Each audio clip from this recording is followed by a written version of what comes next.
Que préférez-vous pour vos vacances?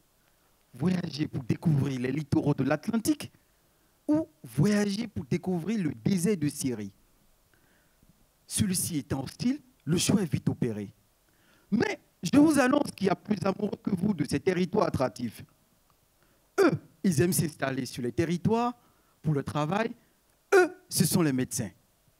Ces derniers ont trié tous les meilleurs territoires français pour l'installation, laissant derrière eux des territoires qui hurlent. Nous voulons juste un médecin. Ces territoires abandonnés par les médecins se sont regroupés en l'an 2000 sous l'appellation les déserts médicaux. Les déserts médicaux nous renvoient premièrement vers un paysage vide et lointain dans lequel on observe des dunes. Et deuxièmement, ils nous plongent dans la fabrication de ce paysage à travers l'absence des professionnels de santé. Mais la France étant une nation indivisible et sociale, elle a donc contribué à travers ses institutions à rechercher les causes des déserts médicaux. Et on peut énumérer les nouvelles aspirations des jeunes médecins, les départs à la retraite sans les remplacements et le manque d'attractivité de certains territoires.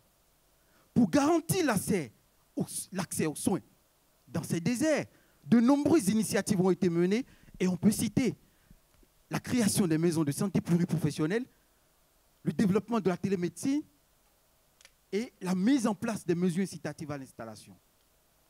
L'enjeu de lutte contre les déserts médicaux est donc de taille dans une nation où la population est de plus en plus vieillissante et les inégalités se creusent entre les territoires. Alors, faut-il redonner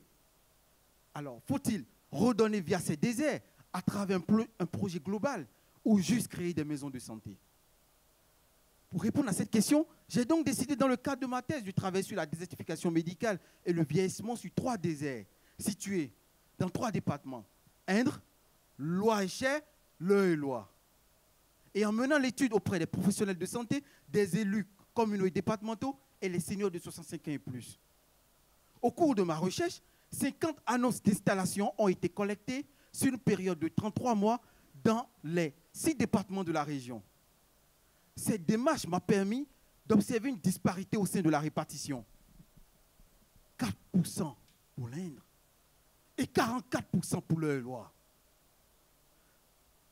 Au terme de ma recherche, les résultats permettront de mettre en place un référentiel pour réaliser des annonces attractives et spécifiques au territoire, de créer une synergie entre les acteurs tous mobilisés pour mobiliser l'offre de soins et de contribuer à mettre en place une société solidaire dans laquelle la santé de chacun est l'affaire de tous. Je vous remercie.